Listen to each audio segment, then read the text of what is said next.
বানাক্ৰান্ত অঞ্চলত সাহায্য প্ৰদান কৰিবলৈ যে ব্যক্তিসকলক চৰপত খুওৱা সেই ছোৱালীজনীৰ নামত এটা বিশেষ লিখনি ওলাই পৰিছে। হয়, আপোনালোকে নিশ্চয় সেই খবৰটো পাইছে। সেই ছোৱালীজনীৰ ভিডিঅ'টো হয়তো আপোনালোকৰ এবাৰ হ'লেও চকুত পৰিছে আৰু সেই ভিডিঅ'টো যদি আপুনি এবাৰলৈ চাইছে আপোনাৰ মন জোৰ পৰি যাব। নিজৰ ঘৰখন বানপানীত ডুবি থকাৰ পিছতো এজনী ছোৱালীয়ে কিদৰে সেই বানপানীত ডুবি থকা অঞ্চলসমূহলৈ যোৱা সাহায্য প্ৰদান কৰিবলৈ যোৱা ব্যক্তিসকলক কিদৰে শুশ্ৰূষা কৰিছে সেয়া দেখি আপোনালোকৰ মন ভৰি যাব। আপোনালোকে নিশ্চয় সেই ভিডিঅ'টো বহুতে দেখিছে। এইটো বিষয়ে মই কালিও ভিডিঅ' এটা বনাইছোঁ। আচলতে এয়াই হৈছে মানৱতাৰ চিন। আমি যে কওঁ মানুহে মানুহৰ বাবে, এয়াই হৈছে মানৱতাৰ চিন। যিহেতু অসমৰ বিভিন্ন চুক কোণৰ পৰা সেই বানাক্ৰান্ত অঞ্চলসমূহলৈ ব্যক্তিসকলে তেওঁলোকে সাহায্য প্ৰদান কৰিবলৈ গৈছে। তাতে এই ছোৱালীজনীয়ে যিখিনি কাম কৰিছে সেই কামখিনি কিন্তু সঁচাকৈ আপোনালোকে তুলনা কৰিব নোৱাৰিব। আৰু সেই ছোৱালীজনীৰ নামত এনেকুৱা এটা বিশেষ লিখনি ওলাই পৰিছে বৰ্তমান এই সময়খিনিত। মই সেই লিখনিটো আপোনালোকক এবাৰ শুনাবৰ কাৰণে চেষ্টা কৰিম। অলপ সময় পিছতে মই আপোনালোকক শুনাম। যিহেতু এই সময়খিনিত যিহেতু উজনি অসম বৰ্তমান সময়ত বানৰ কবলত পৰিছে, আপোনালোকে গম পায়। যদিও বানপানী ক্ৰমান্বয়ে অলপকৈ শুকাইছে, তথাপিও কিন্তু সেই ঠাইসমূহৰ যিবোৰ বিপদ সেই বিপদবোৰ আঁতৰা নাই। কাৰণ তাতে পলসে বৰ্তমান সময়ত পোত খাই আছে। বহু সময় লাগিব সেইবোৰ ঠিক হোৱালৈকে। পানী যদিও ক'ৰবাত শুকাইছে, বিভিন্ন ঠাইততো এতিয়াও পানী শুকুৱাই নাই, এককাললৈকে তাতে পানী আছে।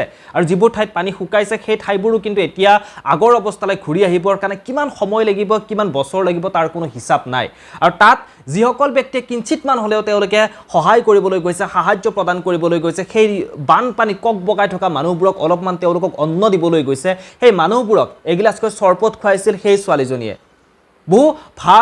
বহু বেয়া অভিজ্ঞতা সেই বানপীড়িতসকলক সাহায্য প্ৰদান কৰিবলৈ যোৱা সময়ত বহু সাহায্যকৰ্তাই সেইখিনি ভাল বেয়া অভিজ্ঞতা গোটাইছে। আমি দেখিবলৈ পাইছোঁ কোনোবা মহিলাক বান সাহায্য প্ৰদান কৰিবলৈ যাওঁতে এগৰাকী মহিলাক তেওঁক অশালীন ব্যৱহাৰ কৰা হৈছে বানপীড়িত তাৰে এজন ব্যক্তিয়ে। আৰু আনফালে যদি আমি চাবলৈ যাওঁ, এই ছোৱালীজনীয়ে সেই বানপীড়িত অঞ্চলত সহায় কৰিবলৈ যোৱা ব্যক্তিকে কিন্তু চৰপত এগিলাচকৈ যাচিছে। সকলোকে চৰপত এগিলাচ খাই যাওক বুলি এনেধৰণৰ কৈ সকলোকে এবাৰ বাবে হ'লেও চৰপত খাবৰ কাৰণে এই ছোৱালীজনীয়ে ব্যক্তিসকলক তেওঁলোকক ৰখাবৰ কাৰণে চেষ্টা কৰিছে।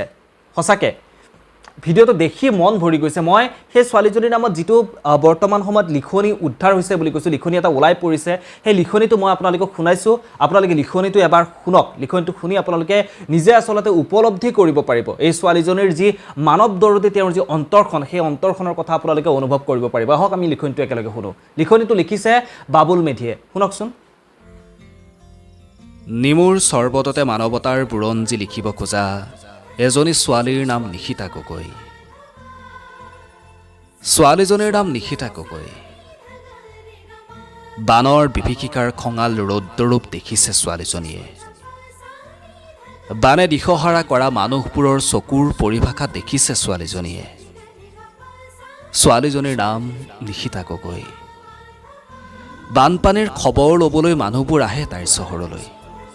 তাই নিমুৰ চৰ্বতত মানৱতাৰ হাঁহি মিহলাই বানপানীৰ খবৰ লোৱা মানুহবোৰৰ খেতা পৰা শুষ্ক মুখবোৰলৈ চাই কয়, নিমুৰ চৰ্বত ঘৰতে বনোৱা খাওক। ছোৱালীজনীৰ নাম নিশিতা গগৈ। যেনেক মানৱতাৰ স্বীকৃতি পোৱা পাকিস্তানৰ কিশোৰী মালালা ইউছুফজাই। ছোৱালীজনীৰ নাম নিশিতা গগৈ। তাই জানে মানৱতাৰ বুৰঞ্জীত কেনেকৈ লিখা থাকে মানুহৰ অঘোষিত কাহিনীৰ এক অপৰিসমাপ্ত অন্য এক কাহিনী। জীৱন যুদ্ধজয়ী এক শ্লোগান, জীৱন পৰাণ জৰুৱা গান। নাম ছোৱালীজনীৰ নিশিতা গগৈ। শিৱসাগৰৰ বিতুবাৰীৰ।